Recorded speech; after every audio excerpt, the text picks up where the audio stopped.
नमस्कार। YouTube channel पर आपका स्वागत है। हम अध्ययन करेंगे स्वतंत्रता की अवधारणा, कंसेप्ट ऑफ लिबर्टी।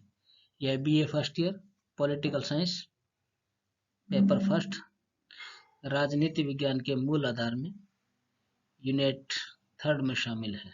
मैं doctor Mohanlal Goswami, assistant professor of political science, government girls college Hanumangarh. Liberty की हम विस्तार से चर्चा करेंगे, अध्ययन करेंगे। स्वतंत्रता शब्द अंग्रेजी के लिबर्टी शब्द का अनुवाद है, लिबर्टी। और यह लिबर्टी शब्द लैटिन के लिबर से बना है, लिबर LIBER, लिबर से बना है, जिसका अर्थ है बंधनों का अभाव। इस प्रकार स्वतंत्रता का अर्थ है बंधन रहित अवस्था, अर्थात मनुष्य के व्यवहार पर किसी प्रकार का अंकुश न होना। हॉब्स व लॉक ने प्राकृतिक अवस्था में ऐसी स्थिति का वर्णन किया, परंतु ऐसा होने पर समाज में सदैव संघर्ष भी बना रहता है। अंकुश रहित अवस्था व उच्छृंखलता यानी मनमर्जी में अंतर नहीं रहता। स्वतंत्रता पर कुछ बंधन भी लगाने पड़ते हैं, इसलिए इस अवधारणा को दो भागों में बांटते हैं, सकारात्मक व नकारात्मक। पहले हम चर्चा करेंगे नकारात्मक, यानी ऐसा नहीं होना चाहिए, राज्य ऐसा नहीं करे। नकारात्मक स्वतंत्रता, और इसकी जो वर्तमान में कुछ व्याख्या की गई उसको स्वेच्छातंत्रवादी भी कहते हैं। लिबर्टी से लिबर्टेरियनिज्म, स्वेच्छातंत्रवाद भी कह सकते हैं। तो नकारात्मक स्वतंत्रता, इसका अर्थ उस स्थिति से है जिसमें कोई बंधन न हो, व्यक्ति को मनमानी का अवसर प्राप्त हो और राज्य के कानून व्यक्ति पर प्रतिबंध न लगाए। हॉब्स और लॉक ने ही ऐसी प्राकृतिक स्थिति की कल्पना की थी। हालांकि हॉब्स ने भी किया तो परंतु हॉब्स सकारात्मक स्वतंत्रता में आते हैं। इसमें स्पेंसर भी, हम शुरुआत करते हैं स्पेंसर से। इन्होंने नकारात्मक स्वतंत्रता का प्रबल समर्थन किया। इनका जो प्रसिद्ध कथन है, योग्यतम की विजय, सर्वाइवल ऑफ द फिटेस्ट। इन्होंने अधिकारों को दो भागों में बांटा, निजी व सार्वजनिक। स्वतंत्रता निजी अधिकार है। एडम स्मिथ और रिकार्डो ने भी इसका समर्थन किया। हॉब्स ने जो लेवियाथन लिखा, सामाजिक समझौता सिद्धांत दिया, उसमें माना कि स्वतंत्रता का अर्थ है बंधनों का अभाव। मनुष्य राज्य के लिए सामाजिक समझौता करता है और उसका जो लेवियाथन होता है वो सर्वोच्च होता है, परंतु व्यक्ति को उसका विरोध करने का आधार है आत्मरक्षा के आधार पर वो उसका विरोध कर सकते हैं। इसलिए व्यक्ति जो है स्वतंत्र है, वो लेवियाथन का दास नहीं है। आत्मरक्षा का अधिकार उसके पास हमेशा बना रहता है। लॉक ने भी माना है कि नागरिक की जो सर्वाधिक स्वतंत्रता है कानून के चुप रहने के अंदर है। लॉक ने जो बुक लिखी, two treatises on civil government 1690 में, उसने 3 अधिकार बताए, जीवन, स्वतंत्रता और संपत्ति। स्वतंत्रता को महत्वपूर्ण मानता है। ये प्राकृतिक अधिकार हैं। व्यक्ति संपत्ति से अपने परिश्रम से बनाता है, मेहनत से बनाता है, इसलिए इसको लेबर थ्योरी या श्रम सिद्धांत कहते हैं। जैसे किसी ने पेड़ से फल तोड़ा तो उसी का हो गया। उन्होंने संसदीय प्रणाली का समर्थन किया और उन्हें राजनीतिक संप्रभुता का जनक कहा। JS मिल है, उन्होंने ऑन लिबर्टी लिखी, यह बहुत ही प्रसिद्ध पुस्तक है। उन्होंने व्यक्ति के कार्यों को 2 भागों में बांटा, सेल्फ रिगार्डिंग और अदर्स रिगार्डिंग, स्वयं संबंधी और पर संबंधी। जो खुद से संबंधित है, स्वयं संबंधी, जैसे खाना, रहन सहन, वेशभूषा, ये कहते हैं कि इनके ऊपर कोई प्रतिबंध नहीं होना चाहिए। दूसरा है पर संबंधी या अदर्स रिगार्डिंग, जिसका दूसरों पर प्रभाव पड़ता है।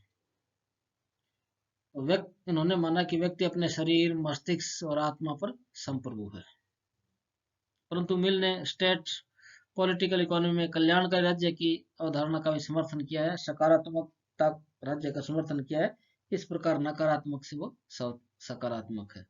उनका प्रसिद्ध कथन यह है कि राज्य आवश्यक बुराई है। लॉक और मिल दोनों ही सरकार को ये सीमित रखना चाहते हैं। यानी जेएस मिल का जो जोर था वो कि अदर्स रिगार्डिंग है जिनका दूसरों पर प्रभाव पड़ता है उसको नियंत्रित किया जा सकता है, और श्रम संबंधी खाना रहन सहन उसके ऊपर कोई नियंत्रण नहीं होना चाहिए। इसमें राज्य श्रम संबंधी कार्यों में कोई हस्तक्षेप न करें, क्योंकि ये व्यक्ति की स्वतंत्रता का क्षेत्र है। तो इस प्रकार हम इसमें मानते हैं कि इसको निष्कर्ष रूप में कहें तो प्रतिबंधों का अभाव स्वतंत्रता है। कम से कम शासन करने वाली सरकार सर्वोत्तम है। राज्य के कार्यक्षेत्र बढ़ने से व्यक्ति की स्वतंत्रता सीमित होती है। यानी वो सरकार अच्छी है जो कम से कम शासन करे। इसमें जो वर्तमान में जो व्याख्या की गई एक तरह से स्वेच्छा तंत्र या लिबर्टेरियनिज्म कहा जाता है। इसमें बर्लिन, हेक, नोजिक और फ्रीडमैन आते हैं। इनको हम संक्षेप में देखेंगे। स्वेच्छा तंत्रवादी इसको प्रक्रियात्मक भी कहते हैं, प्रोसीजरल कहते हैं। सबसे पहले जो आइजिया बर्लिन है, इनकी दो पुस्तकें महत्वपूर्ण है, टू कंसेप्ट्स ऑफ लिबर्टी और फोर एसेज ऑन लिबर्टी। उनका कथन है कि स्वतंत्रता का अर्थ है जंजीरों, कैद व दासता से मुक्ति। राज्य नकारात्मक स्वतंत्रता की रक्षा कर सकता है।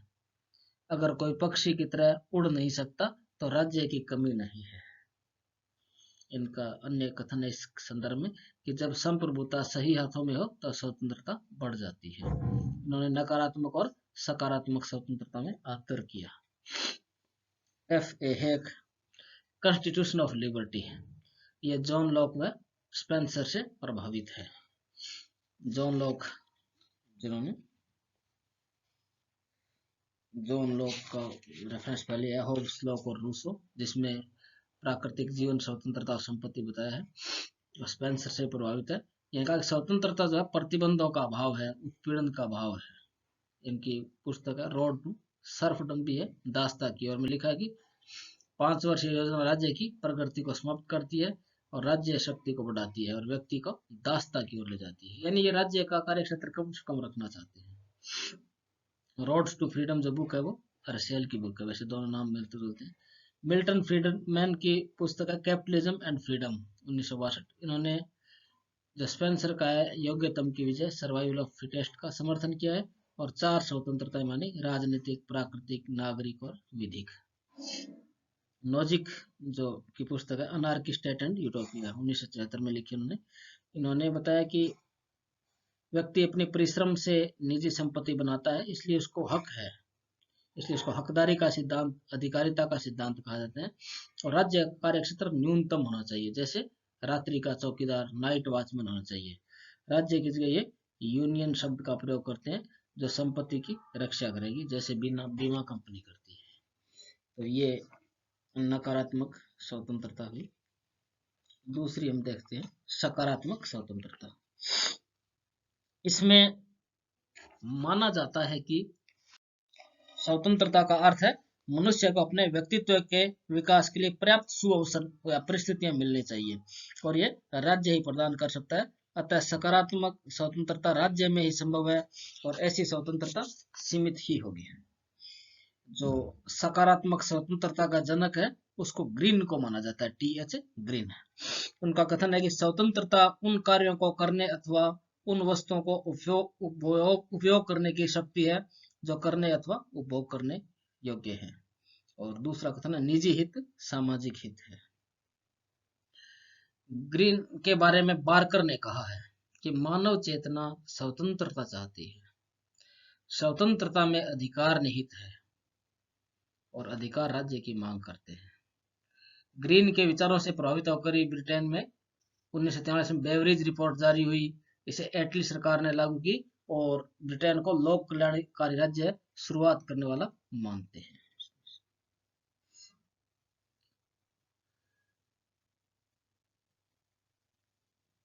लाश की ने भी कहा है, सतत जागरूकता स्वतंत्रता की कीमत है, और जो परिस्थितियां मनुष्य के विकास के लिए आवश्यक है उन पर प्रतिबंधों का अभाव ही स्वतंत्रता है। इन्होंने सकारात्मक स्वतंत्रता पर ही बल दिया है। और हम रूसो को भी देख सकते हैं।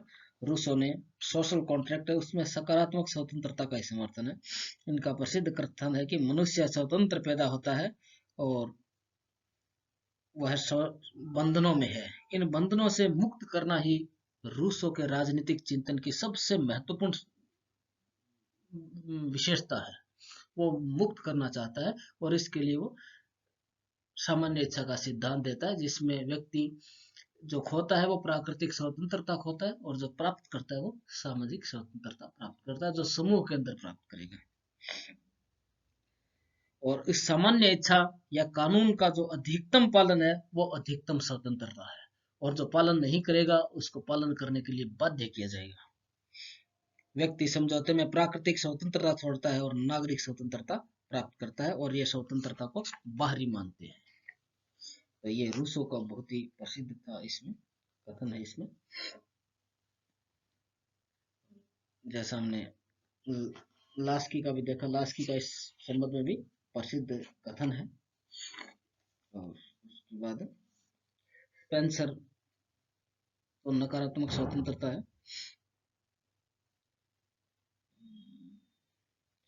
सकारात्मक जो स्वतंत्रता के समर्थक है वो स्वतंत्रता और समानता को पूरक मानते हैं उसमें से। और जो समतावादी विचारक है, दो विचारक इसमें समतावादी भी है जिनके आजकल काफी चर्चित है दोनों ये है रॉल्स और मैकफर्सन। रॉल्स का एक सिद्धांत, रॉल्स की बुक है ए थ्योरी ऑफ जस्टिस, ये काफी प्रसिद्ध है। उन्होंने माना कि तीन इन्होंने सिद्धांत, तीन इनके नियम है कि स्वतंत्रता, समान स्वतंत्रता का नियम दिया, यानी आधारभूत वस्तुएं सबको समान होनी चाहिए, सभी को अवसर की उचित समानता हो, और तीसरा भेद मूलक या अंतर का सूत्र। एक तरह से आरक्षण का या विशेष आरक्षण का ये विरोध करते हैं, परंतु राज्य ऐसा काम करे जिससे कमजोर या हीनतम को ज्यादा से ज्यादा लाभ हो उसमें से। ये समतावादी विचारक कहा जाता है। तो इस सकारात्मक स्वतंत्रता में ये मानते हैं कि स्वतंत्रता को वास्तविक बनाने के लिए उन पर प्रतिबंधों का होना आवश्यक है। प्रतिबंधों के अधीन रहते ही स्वतंत्रता है, स्वतंत्रता मन मर्जी नहीं होती ये बिल्कुल। और स्वतंत्रता के हम प्रकार देखेंगे। पहला प्राकृतिक स्वतंत्रता। कुछ विचारकों के अनुसार स्वतंत्रता प्राकृतिक होती है, वह प्रकृति की देन है। इसके दो अर्थ हैं।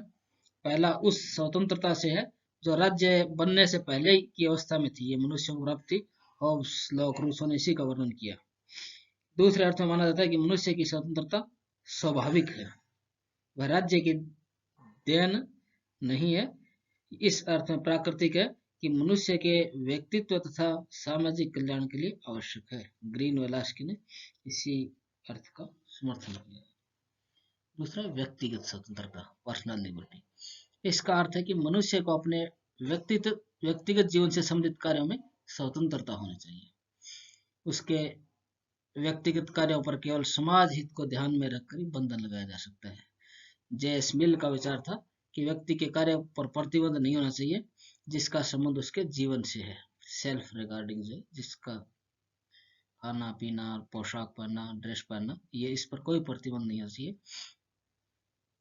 और अदर्स रिगार्डिंग उस पर प्रतिबंध हो सकता है जिसका प्रभाव अन्य पर पड़ता है। व्यक्तिवादी विचारकों ने स्वतंत्रता के इसी रूप का समर्थन किया है, यानी सेल्फ रिगार्डिंग का समर्थन किया है। फिर नागरिक स्वतंत्रता, सिविल लिबर्टी। जो स्वतंत्रता मनुष्य को समाज से प्राप्त होती है वह नागरिक या सामाजिक स्वतंत्रता कहलाती है। इसमें जीवन की सुरक्षा, कानून के समक्ष समानता, विचार स्वतंत्रता आदि से संबंधित अधिकार होते हैं। उन्हें देश के संविधान में स्थान दिया जाता है, वह न्यायालयों को उसका रक्षक बनाया जाता है। फिर राजनीतिक स्वतंत्रता। इसका अर्थ उन अधिकारों से है जिनके द्वारा नागरिकों को देश के शासन में भाग लेने का अवसर मिलता है। इसमें मतदान का अधिकार, चुनाव लड़ने, सार्वजनिक पदों पर नियुक्ति तथा शासन की आलोचना करने का अधिकार शामिल है। फिर आर्थिक स्वतंत्रता। इसका अर्थ है कि आर्थिक असमानता दूर होनी चाहिए।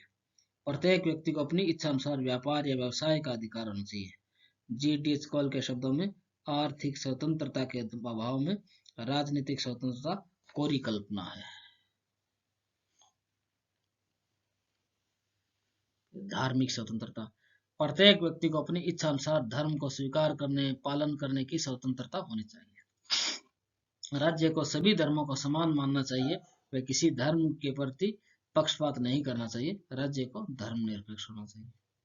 राष्ट्रीय स्वतंत्रता, प्रत्येक देश आंतरिक व बाहरी मामलों के प्रबंध में पूर्ण स्वतंत्र होना चाहिए। इसमें माना जाता है कि कोई भी देश अपने जीवन तथा संस्कृति का पूर्ण विकास तब तक नहीं कर सकता जब तक स्वतंत्र न हो। एक देश को दूसरे देश पर शासन करने का अधिकार नहीं होता। राष्ट्रीय स्वतंत्रता ही राजनीतिक स्वतंत्रता है वह नागरिक स्वतंत्रता का आधार होती है। तो हमने स्वतंत्रता के मुख्य रूप से 7 प्रकार देखे। फिर स्वतंत्रता की कुछ दशाएं हैं, यानी कंडीशंस हैं, शर्तें हैं, तभी स्वतंत्रता रह पाती है। अलग अलग देशों में देखते हैं कि स्वतंत्रता किसी देश में कम है, किसी में ज्यादा है। उसके लिए कुछ कंडीशंस होती है, ये होती है तो वहाँ स्वतंत्रता बढ़ जाती है। वहाँ फिर कानून से या संविधान से निकल वास्तव में स्वतंत्रता का उपभोग जो व्यक्ति इन शर्तों और कंडीशंस पूरे होने पर ही कर पाता है। पहला, मौलिक अधिकार।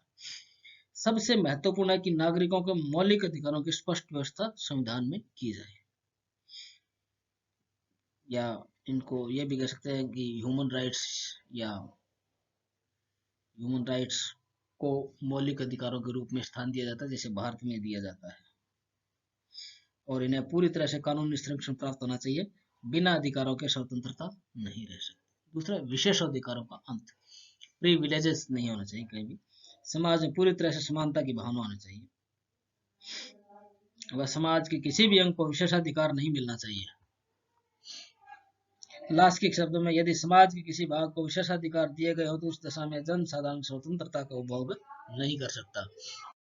कानून का शासन, जो डायसी का सिद्धांत था, विधि का शासन, रूल ऑफ लॉ, यानी सबसे ऊपर व्यक्ति होगा या कानून होगा।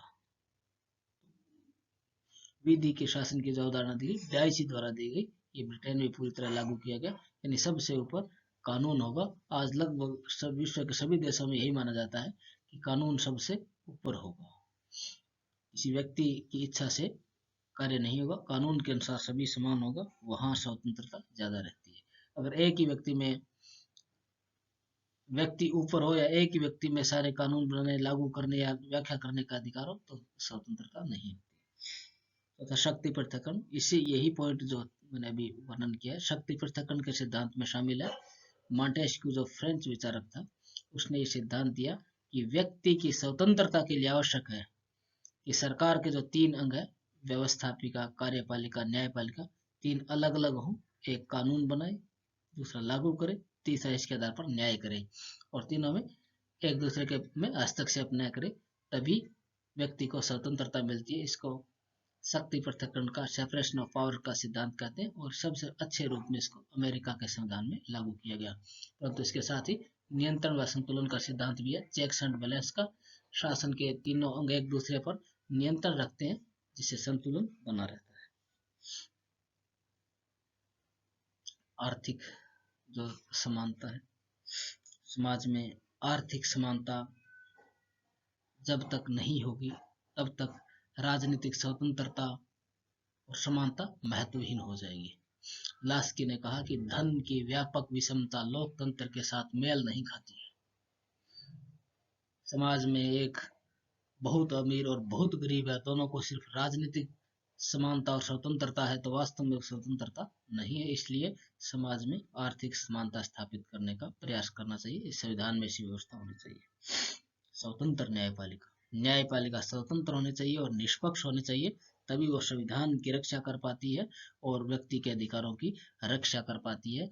उसको ऐसी व्यवस्थाएं करनी चाहिए कि उसमें जो नियुक्ति है, उसके पद योग्यताएं हैं, न्यायाधीशों की कार्य करने का तरीका, सारे ऐसी व्यवस्था रखी जाए कि वो पूरी तरह से स्वतंत्र रहकर काम करे। और जनता की जागरूकता सर्वाधिक जरूरी है। शिक्षित होनी चाहिए जनता, शिक्षा के साथ साथ जागरूकता भी होना चाहिए। सतत जागरूकता स्वतंत्रता की कीमत है लाश की। जब तक जनता जागरूक नहीं होगी तब तक संविधान अधिकार देने के बावजूद भी उनका उपयोग नहीं कर पाएगी। इसलिए शिक्षा और शिक्षा के साथ जागरूकता बहुत ही आवश्यक है। और ये तभी होता है जब समाज लोकतांत्रिक होता है और उसमें सारे अधिकार दिए गए होते हैं और मौलिक अधिकार होते हैं। और मौलिक अधिकारों में जैसे भारत में शिक्षा को भी मौलिक अधिकार घोषित किया गया है और प्राथमिक और प्राथमिक शिक्षा अनिवार्य होती है, तभी व्यक्तियों का विकास होता है और स्वतंत्रता बढ़ती है। इस प्रकार हमने स्वतंत्रता की अवधारणा का विस्तार से वर्णन किया।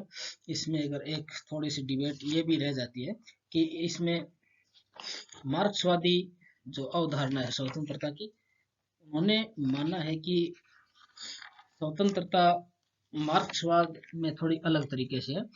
मार्क्सवादी मानते हैं कि पूंजीवाद में जो स्वतंत्रता है वो स्वतंत्रता नहीं है। जब पूंजीवाद समाप्त हो जाएगा, समाजवाद व साम्यवाद आएगा, तभी व्यक्ति को वास्तविक स्वतंत्रता प्राप्त होगी। वर्तमान में जो एंजल्स ने कहा है कि पूंजीवाद में जो स्वतंत्रता और समानता है वो स्वतंत्रता नहीं विवशता है। इसका समर्थन जो मार्क्स ने दिया, मार्क्स, लेनिन, माओ, ग्रामसी, एंजल्स, रोजा लग्जमबर्ग, ये इससे संबंधित है। और नव मार्क्सवादी जो है इसी की व्याख्या करते हैं। Erich Fromm, Herbert Marcuse, Habermas. Erich Fromm ने बुक लिखी एस्केप फ्रॉम फ्रीडम। उन्होंने माना कि जो पूंजीवाद है उसमें व्यक्ति अकेला है। अकेलेपन की पीड़ा का वर्णन किया गया है कि अकेलापन पूंजीवाद में अकेलापन है। जब समाजवाद होएगा, साम्यवाद आएगा तो व्यक्ति समाज समूह में रहेगा, वो वास्तविक स्वतंत्रता प्राप्त करेगा। हर्बर्ट मार्क्यूजे ने लिखा है वन डायमेंशनल मैन, एक आयामी व्यक्ति। यानी वर्तमान में भौतिक इच्छाओं की पूर्ति को सब कुछ ही शामिल कर लिया गया, मान लिया गया है, परंतु ऐसा नहीं, व्यक्ति समूह में रहेगा तो वास्तविक स्वतंत्रता प्राप्त करेगा। और हेबरमास ने लिखा है वैधता का संकट। अमेरिका पूंजीवाद में जो है वो वैध नहीं है, उसमें वैध नहीं है, वो सही नहीं है। वहां से जब पूंजीवाद जाएगा, समाजवाद और साम्यवाद आएगा, तभी वो वैध रहेगा और व्यक्ति वास्तविक स्वतंत्रता का उपयोग करेगा। तो इस प्रकार हमने देखा कि स्वतंत्रता की दो अवधारणाएं, सकारात्मक और नकारात्मक, और उसकी कुछ प्रकार और उसके कुछ कंडीशंस हैं। आपको इनको ध्यान से उसको सुनना है और समझना है। धन्यवाद।